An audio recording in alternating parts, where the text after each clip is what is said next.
Hi hello ಎಲ್ರಿಗೂ ನಮಸ್ಕಾರ. ನಿಮ್ಮ ಒಂದು ಮೊಬೈಲ್ ಚಾರ್ಜ್ಗೆ ಹಾಕಿದಾಗ ಸ್ಲೋ ಆಗಿ ಚಾರ್ಜ್ ಆಗ್ತಿದ್ರೆ ಇವತ್ತಿನ ಈ ಒಂದು ವಿಡಿಯೋದಲ್ಲಿ ಕೆಲವು ಸೆಟ್ಟಿಂಗ್ಸ್ ಮತ್ತು ಟಿಪ್ಸ್ಗಳನ್ನು ಹೇಳ್ಕೊಡ್ತಾ ಹೋಗ್ತೀನಿ. ಅದರಿಂದ ನಿಮ್ಮ ಒಂದು ಮೊಬೈಲ್ ಚಾರ್ಜು ಫಾಸ್ಟ್ ಆಗೋ ಚಾನ್ಸಸ್ ಇರುತ್ತೆ ಸ್ನೇಹಿತರೆ. ಕೆಲವು ಸೆಟ್ಟಿಂಗ್ಸ್ಗಳನ್ನು ತಿಳಿಸ್ಕೊಡ್ತಾ ಹೋಗ್ತೀನಿ.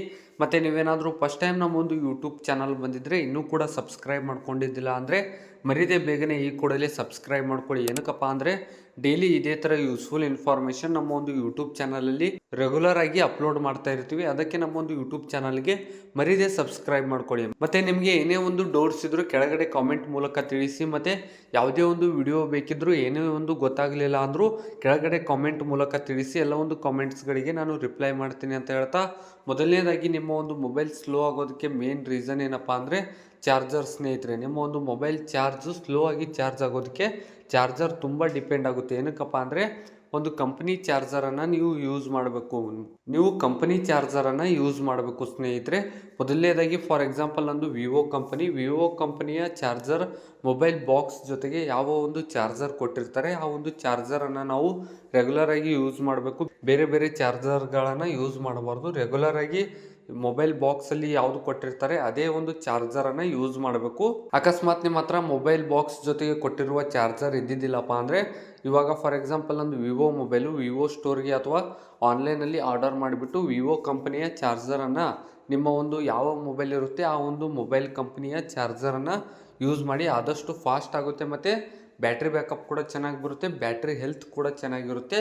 ಅದಕ್ಕೆ ನಿಮ್ಮ ಒಂದು ಮೊಬೈಲ್ ಬಾಕ್ಸ್ ಜೊತೆಗೆ ಕೊಟ್ಟಿರುವ ಚಾರ್ಜರನ್ನು ಯೂಸ್ ಮಾಡಿ. ಇನ್ನು ಒಂದಿಷ್ಟು ಸೆಟ್ಟಿಂಗ್ಸ್ಗಳನ್ನು ಹೇಳ್ತಾ ಹೋಗ್ತೀನಿ. ಮೊದಲನೇದಾಗಿ ನಿಮ್ಮ ಒಂದು ಮೊಬೈಲ್ ಸೆಟ್ಟಿಂಗ್ಸನ್ನು ಓಪನ್ ಮಾಡ್ಕೊಂಡ್ಬಿಟ್ಟು ಅಲ್ಲಿ ಕೆಳಗಡೆ ಸ್ಕ್ರೋಲ್ ಮಾಡ್ತಾ ಹೋಗಿ ಅಲ್ಲಿ ಸಿಸ್ಟಮ್ ಅಪ್ಡೇಟ್ ಅಂತ ಒಂದು ಆಪ್ಷನ್ ಕಾಣುತ್ತೆ. ಅಕಸ್ಮಾತ್ ನಿಮ್ಮ ಒಂದು ಮೊಬೈಲಲ್ಲಿ ಸಿಸ್ಟಮ್ ಅಪ್ಡೇಟ್ ನಿಮಗೆ ಸಿಗಲಿಲ್ಲಪ್ಪ ಅಂದರೆ ಸೆಟ್ಟಿಂಗ್ಸ್ಗೆ ಬಂದು ಸರ್ಚ್ ಬಾರ್ನಲ್ಲಿ ಸಿಸ್ಟಮ್ ಅಪ್ಡೇಟ್ ಅಂತ ಸರ್ಚ್ ಮಾಡಿ. ಸಿಸ್ಟಮ್ ಅಪ್ಡೇಟ್ ಅಂತ ಸರ್ಚ್ ಮಾಡಿದಾಗ ಇಲ್ಲಿ ಫಸ್ಟ್ ಆಪ್ಷನ್ ಬರ್ತಾ ಇರುವಂಥದ್ದು ಸಿಸ್ಟಮ್ ಅಪ್ಡೇಟ್ ಅಂತ. ಇದರಿಂದ ನಿಮ್ಮ ಒಂದು ಮೊಬೈಲ್ ಚಾರ್ಜಿಂಗಲ್ಲಿ ಏನೇ ಒಂದು ಪ್ರಾಬ್ಲಮ್ ಇದ್ದರೂ ಅದು ಸಾಲ್ವ್ ಆಗಿರುತ್ತೆ ಸ್ನೇಹಿತರೆ. ನಿಮ್ಮ ಒಂದು ಮೊಬೈಲಲ್ಲಿ ಸಿಸ್ಟಮ್ ಅಪ್ಡೇಟು ಡೌನ್ಲೋಡ್ ಮತ್ತು ಇನ್ಸ್ಟಾಲ್ ಆಗಿರಬೇಕು. ಇಲ್ಲಿ ಯಾವ ರೀತಿ ಬಂದಿದೆ already the latest system version ಅಂತ ಬಂದಿರುವಂಥದ್ದು. ನಾನು ಆಲ್ರೆಡಿ ಅಪ್ಡೇಟ್ ಮಾಡಿರುವಂಥದ್ದು. ನಿಮ್ಮ ಹತ್ರ ಏನಾದರೂ ನಿಮ್ಮ ಒಂದು ಮೊಬೈಲಲ್ಲಿ ಸಿಸ್ಟಮ್ ಅಪ್ಡೇಟ್ ಮೇಲೆ ಕ್ಲಿಕ್ ಮಾಡಿದಾಗ ಡೌನ್ಲೋಡ್ ಆ್ಯಂಡ್ ಇನ್ಸ್ಟಾಲ್ ಅಂತ ಬಂದಿದ್ದರೆ ಡೌನ್ಲೋಡ್ ಮಾಡ್ಕೊಳ್ಳಿ. ನಿಮ್ಮ ಒಂದು ಮೊಬೈಲು ಲೇಟೆಸ್ಟ್ ಸಿಸ್ಟಮ್ ವರ್ಷನ್ ಆಗಿರಬೇಕು. ಅಂದರೆ ನಿಮ್ಮ ಒಂದು ಮೊಬೈಲ್ ಕಂಪನಿಯಿಂದ ಅಪ್ಡೇಟ್ಸ್ ಬರ್ತಾ ಇರುತ್ತೆ. ಆ ಒಂದು ಅಪ್ಡೇಟ್ಸ್ಗಳನ್ನು ನೀವು ಮಾಡ್ತಾ ಇರಬೇಕು. ಅದರಿಂದ ನಿಮ್ಮ ಒಂದು ಮೊಬೈಲ್ ಚಾರ್ಜಿಂಗಲ್ಲಿ ಏನೇ ಒಂದು ಪ್ರಾಬ್ಲಮ್ ಇದ್ದರೂ ಅದು ಸಾಲ್ವ್ ಆಗುತ್ತೆ. ನಿಮ್ಮ ಒಂದು ಮೊಬೈಲು ಸಿಸ್ಟಮ್ ಅಪ್ಡೇಟು ಇಲ್ಲಿ already the latest system version ಅಂತ ಬಂದಿರಬೇಕು ಸ್ನೇಹಿತರೆ. ಅಪ್ಡೇಟ್ ಏನಾದರೂ ಇಲ್ಲಪ್ಪ ಅಂದರೆ ನಿಮ್ಮ ಒಂದು ಮೊಬೈಲು ಅಪ್ಡೇಟ್ ಮಾಡ್ಕೊಳ್ಳಿ. ಅದನ್ನು ಬಿಟ್ಟರೆ ಇಲ್ಲಿ ಕೆಳಗಡೆ ಸ್ಕ್ರೋಲ್ ಮಾಡ್ತಾ ಹೋದರೆ ಲೊಕೇಶನ್ ಅಂತ ಒಂದು ಆಪ್ಷನ್ ಕಾಣ್ತಾ ಇರುವಂಥದ್ದು. ಅಕಸ್ಮಾತ್ ನಿಮ್ಮ ಒಂದು ಮೊಬೈಲ್ ಸೆಟ್ಟಿಂಗ್ಸಲ್ಲಿ ನಿಮಗೆ ಲೊಕೇಶನ್ ಸಿಗಲಿಲ್ಲಪ್ಪ ಅಂದರೆ ನಿಮ್ಮ ಒಂದು ಮೊಬೈಲ್ ಸೆಟ್ಟಿಂಗ್ಸನ್ನು ಓಪನ್ ಮಾಡ್ಕೊಂಡ್ಬಿಟ್ಟು ಸರ್ಚ್ ಬಾರ್ನಲ್ಲಿ ಲೊಕೇಶನ್ ಅಂತ ಸರ್ಚ್ ಮಾಡಿ. ಲೊಕೇಶನ್ ಅಂತ ಸರ್ಚ್ ಮಾಡಿದಾಗ ಇಲ್ಲಿ ಲೊಕೇಶನ್ ಮೇಲೆ ಕ್ಲಿಕ್ ಮಾಡ್ಕೊಂಡ್ಬಿಟ್ಟು ಲೊಕೇಶನ್ ಸರ್ವಿಸ್ ಮೇಲೆ ಕ್ಲಿಕ್ ಮಾಡ್ಕೊಳ್ಳಿ. ಅಕಸ್ಮಾತ್ ನಿಮ್ಮ ಮೊಬೈಲಲ್ಲಿ ನಿಮಗೆ ಲೊಕೇಶನ್ ಬೇಕಿದ್ದರೆ ಆನ್ ಮಾಡ್ಕೊಳ್ಳಿ. ಮ್ಯಾಪ್ಸ್ ಯೂಸ್ ಮಾಡೋ ಟೈಮಲ್ಲಿ ಮಾತ್ರ ಲೊಕೇಶನ್ ಯೂಸ್ ಆಗುತ್ತೆ.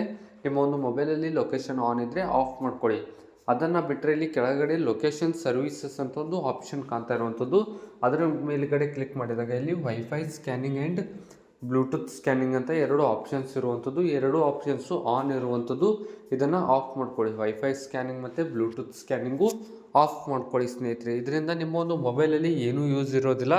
ನಿಯರ್ ಬೈ ಏನಾದರೂ ವೈಫೈ ಇದ್ದರೆ ನಿಮ್ಮ ಒಂದು ಮೊಬೈಲ್ ಸುತ್ತಮುತ್ತ ಬ್ಲೂಟೂತ್ ಇದ್ದರೆ ಅದು ಇಮಿಡಿಯೇಟಾಗಿ ಕಂಟಿನ್ಯೂಸ್ ಆಗಿ ಸ್ಕ್ಯಾನ್ ಮಾಡ್ತಾ ಇರುತ್ತೆ. ಅದಕ್ಕೆ ನಿಮ್ಮ ಒಂದು ಮೊಬೈಲು ಚಾರ್ಜಿಂಗ್ ಇಡೋ ಟೈಮಲ್ಲಿ ಕೂಡ ಅದು ಸ್ಕ್ಯಾನ್ ಆಗ್ತಾ ಇರುತ್ತೆ. ಅದಕ್ಕೆ ಸ್ಲೋ ಆಗಿ ಚಾರ್ಜ್ ಆಗೋ ಚಾನ್ಸಸ್ ಇರುತ್ತೆ ಸ್ನೇಹಿತರೆ. ಅದಕ್ಕೆ ಈ ಎರಡು ವೈಫೈ ಸ್ಕ್ಯಾನಿಂಗ್ ಮತ್ತು ಬ್ಲೂಟೂತ್ ಸ್ಕ್ಯಾನಿಂಗನ್ನು ಆಫ್ ಮಾಡ್ಕೊಳ್ಳಿ. ಅದನ್ನು ಬಿಟ್ಟರೆ ಇನ್ನೊಂದು ಆಪ್ಷನ್ ಏನಪ್ಪ ಅಂದರೆ ಇಲ್ಲಿ ಕೆಳಗಡೆ ಸ್ಕ್ರೋಲ್ ಮಾಡ್ತಾ ಹೋದರೆ ಸೆಟ್ಟಿಂಗ್ಸಲ್ಲಿ ಬ್ಯಾಟ್ರಿ ಅಂತ ಒಂದು ಆಪ್ಷನ್ ಕಾಣುತ್ತೆ. ಆ ಒಂದು ಬ್ಯಾಟ್ರಿ ಮೇಲೆ ಕ್ಲಿಕ್ ಮಾಡಿದಾಗ ಇಲ್ಲಿ ಕೆಳಗಡೆ ಸ್ಕ್ರೋಲ್ ಮಾಡ್ತಾ ಹೋದರೆ ನಿಮ್ಮ ಒಂದು ಡೀಪ್ ಆ್ಯಪ್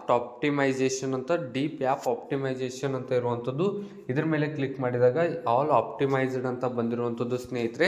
ಏನೇ ಒಂದು ಇಲ್ಲಿ ಪ್ರಾಬ್ಲಮ್ ಇದ್ದರೆ ಆಟೋಮೆಟಿಕ್ಕಾಗಿ ಅದು ಮೊಬೈಲಲ್ಲಿ ರಿಪೇರ್ ಆಗುತ್ತೆ ಸ್ನೇಹಿತರೆ. ಏನೇ ಒಂದು ಅಪ್ಡೇಟ್ ಇದ್ದರೂ ಆಟೋಮೆಟಿಕ್ಕಾಗಿ ಪ್ರಾಬ್ಲಮ್ ಇದ್ದರೂ ಸಾಲ್ವ್ ಆಗುತ್ತೆ. ಇಲ್ಲಿ ಆಪ್ಟಿಮೈಸ್ ಏನಾದರೂ ಬಂದಿದ್ದರೆ ಆಪ್ಟಿಮೈಸ್ ಮಾಡ್ಕೊಳ್ಳಿ. ನಾನು ಆಲ್ರೆಡಿ ಮಾಡಿರುವಂಥದ್ದು, ಅದಕ್ಕೆ ಆಲ್ ಆಪ್ಟಿಮೈಸ್ಡ್ ಅಂತ ಬಂದಿರುವಂಥದ್ದು. ಇದಿಷ್ಟಾದರೆ ನಿಮ್ಮ ಒಂದು ಮೊಬೈಲ್ ಏನಾದರೂ ಸ್ಲೋ ಆಗಿ ಚಾರ್ಜ್ ಆಗ್ತಿದ್ರೆ ಇನ್ನು ಮೇಲ್ಗಡೆ ಫಾಸ್ಟಾಗಿ ಚಾರ್ಜ್ ಆಗೋ ಚಾನ್ಸಸ್ ಇರುತ್ತೆ ಸ್ನೇಹಿತರೆ. ಒಂದು ಸಲ ಇವು ಎರಡು ಸೆಟ್ಟಿಂಗ್ಸ್ಗಳನ್ನು ಟ್ರೈ ಮಾಡ್ಕೊಳ್ಳಿ. ಆದಷ್ಟು ನಿಮ್ಮ ಒಂದು ಮೊಬೈಲಲ್ಲಿ ಕಂಪನಿ ಚಾರ್ಜರನ್ನು ಯೂಸ್ ಮಾಡಿ, ಮೊಬೈಲ್ ಬಾಕ್ಸ್ ಜೊತೆಗೆ ಕೊಟ್ಟಿರುವ ಚಾರ್ಜರನ್ನು ಯೂಸ್ ಮಾಡಿ ಸ್ನೇಹಿತರೆ. ಏನೇ ಒಂದು ಡೌಟ್ಸ್ ಇದ್ರೂ ಕೆಳಗಡೆ ಕಾಮೆಂಟ್ ಮಾಡಿ, ಯಾವುದೇ ಒಂದು ವಿಡಿಯೋ ಬೇಕಿದ್ರೂ ಕೆಳಗಡೆ ಕಾಮೆಂಟ್ ಮೂಲಕ ತಿಳಿಸಿ. ನಮ್ಮ ಒಂದು ಯೂಟ್ಯೂಬ್ ಚಾನಲಲ್ಲಿ ರೆಗ್ಯುಲರಾಗಿ ಇದೇ ಥರ ಯೂಸ್ಫುಲ್ ಟಿಪ್ಸ್ ಆ್ಯಂಡ್ ಟ್ರಿಕ್ಸ್ ವಿಡಿಯೋಸ್ಗಳು ಅಪ್ಲೋಡ್ ಮಾಡ್ತಾ ಇರ್ತೀವಿ. ಸಿಗೋಣ ಮುಂದಿನ ವಿಡಿಯೋದಲ್ಲಿ.